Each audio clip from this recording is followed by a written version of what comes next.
Hello everyone and welcome back to the iSV server. It's been a bit. We're working on my game still. But I have a good reason it took so long. I needed to collect a lot of blocks. A lot of blocks. As you can see behind me. So this is almost 400,000 blocks. A lot of terracotta, a lot of stone under the hill over here. A lot of red sand. It took a bit. But thanks to a few friends coming by to help me build it, it didn't take nearly as long to build everything up. It took 4 of us 12 hours, I think. I had made some progress. I put down, I think, 80,000 blocks. But I wasn't going to get it done in time for what I need it for if I did it myself. Over here, today we're going to start on redstone. So over here we have the main redstone. This is going to be the collecting area for the game. I don't think I've said what the game is. It's kind of like a scavenger hunt game. There's going to be droppers putting out items, and only certain items will go in. So that's what this is. I'm not sure if the light up there is staying or not. This is what I ripped out of my creative world from a different design I had before I decided to go with the Badlands style.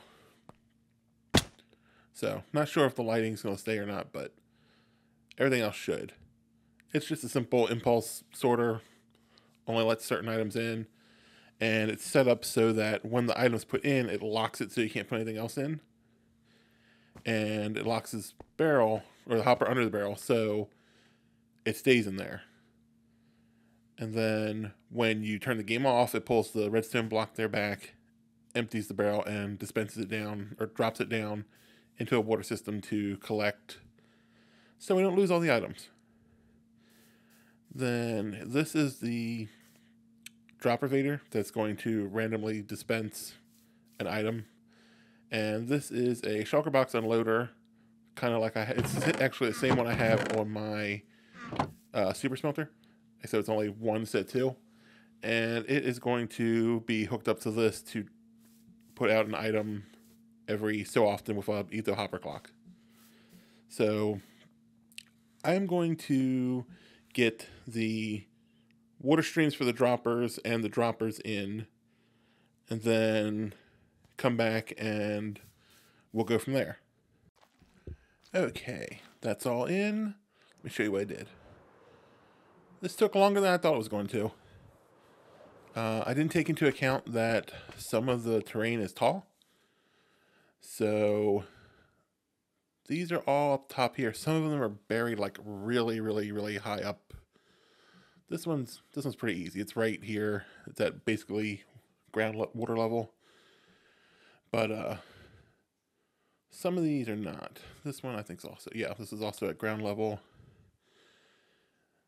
And over here we have one in a cave, and a second one in the cave. But over here you see this one up here. This one I had to dig out. So, took a little longer than I thought. But I got all the water streams in, got all the dropper vaders in, everything works, I tested it. So now I just need to get the shulker box unloaders in and the hopper clocks. So this should not take me too long. It's just going to be repetitive. I believe I made 13 droppers, so should be pretty fast, but I'm going to time lapse that for you guys because no one wants to see me build the same thing 13 times.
Okay, and we're back. Unfortunately, I had an issue with OBS because apparently my hard drive was full, and I didn't know that. So this redstone did not get caught on camera, even though I thought I was recording it. So this is the main power line, and these are the hopper clocks. I haven't put any items in them yet. Still need to figure out the timings. But it's all hooked up to dispense an item every time the clock goes off. And that redstone block gets pulled back when I turn the game on so that the hopper clock can run. All 13 have hopper clocks now. And I got in the main area for the warden farm. And all the water to get the wardens up there. Let me go in here. So when I hit the note block to start the game, this is going to power the sticky pistons, which will bring down the wall.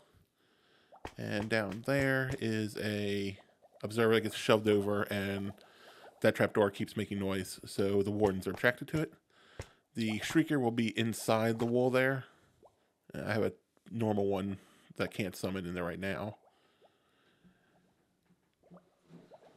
So yeah, see, can't in the bottom right, can't summon, or can summon, it says false. That'll be replaced with the one I get for the mod coins once the game's complete. And once it's pulled down, I'm going to have skulk sensors and everything set up to send noise to that to spawn wardens. They'll walk in here because they're attracted to the noise from the trapdoor and be sent up into the game.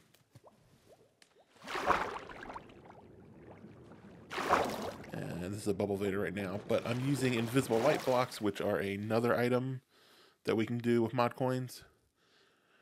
That is what is holding back the water here instead of signs. Obviously, I could just use signs or fence gates or whatever, but I like the look of this better. I had the lights, so. And then up here, the bubble vader stops at another layer of light blocks so that there's no bubbles at the top of the pond here for them to see. So the only redstone left is to get all of the skulk sensors in, and this is going to be a tower that goes up to a note block for me to turn it on. I'm going to put calibrate skulk sensors in. There you can see I moved the scaffolding, it uncovers it. But the skulk sensors are going to be calibrated to only detect certain noises instead of all the noise. And I'm going to waterlog them so players can't hear them above. That way it's more of a surprise. I might throw a couple of skulk sensors in the harvested shriekers up top so they kind of see them but they'll think theirs going off, not the ones below. And then if I put the scaffolding back, it closes it up. I did find one issue. I made the game too big. So this redstone block here for the hopper clocks, the ones at the very back, see how they just moved when I got rid of the block? The ones in the back don't power. It's too far away to power. So when you start a game, someone is going to have to fly over to the other side and stand on a little platform, click the button to start the game, give it a couple seconds, then come back, take off their gear, and go into play. But everyone can wait at the entrance to go in at the same time, because they shouldn't be summoning any wardens or anything before they go in.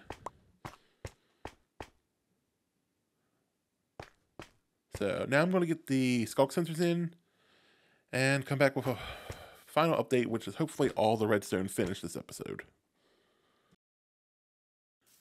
Okay, all the redstone is done. You can hear the amethyst.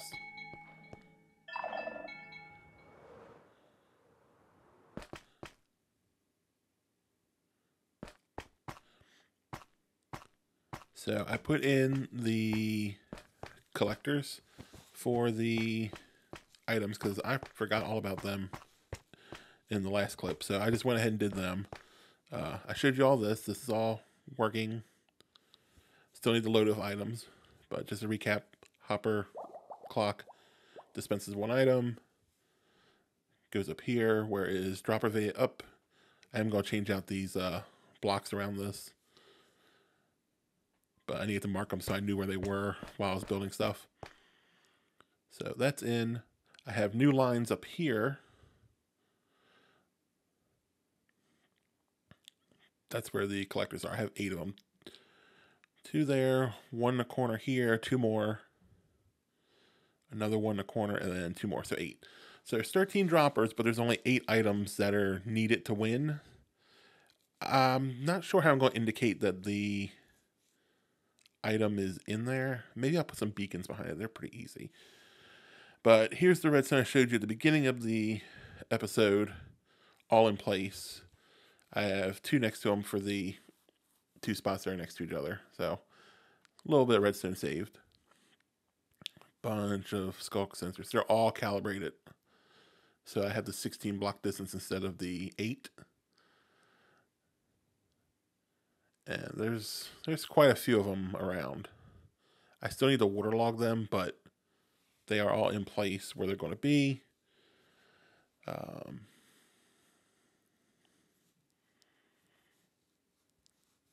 I just need to get the beacons in behind this, which should be as simple as putting a piston on top of the beacon, and then it opens or closes depending on if there's something in the barrel.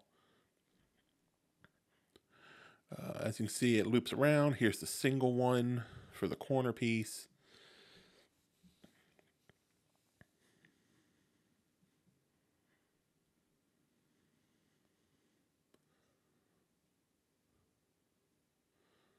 There's 2 more for the back ones, and here's another single one.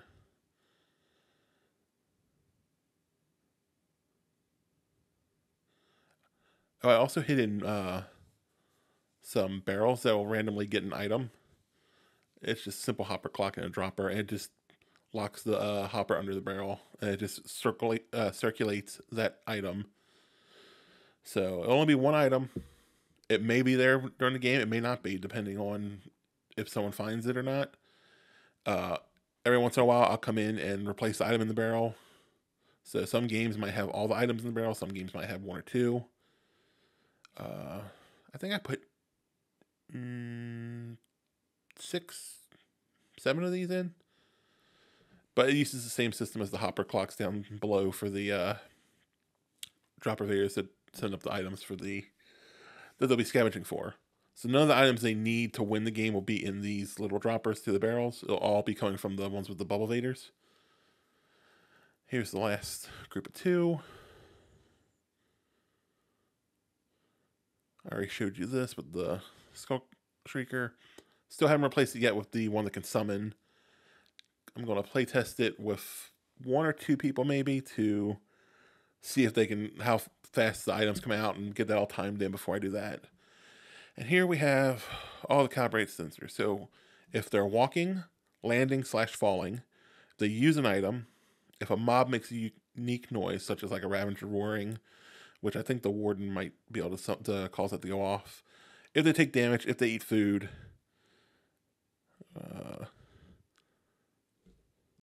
die, or if they equip a piece of gear, because there's going to be a little bit of maybe leather armor, or maybe gold or iron for them to find. That'll cause the skulk sensor to go off if they're near it, which will in turn send it back here and apply a sound to the Shrieker to summon a Warden. And then the Warden will come up here and eat their faces. I do need to do something with lighting. Right now it's just torched so that I don't get murdered if something spawns because it gets dark. Probably going to use lichen, maybe some hidden lighting. Might leave the circle here just empty, because there's not really anything I can use on top of Skulk that provides light. I don't think Skulk Vein provides light. And I have some plots up there I'm going to build houses or little buildings on with some barrels. And I'm going to ask some friends to help. But I think the game is like probably 90% done.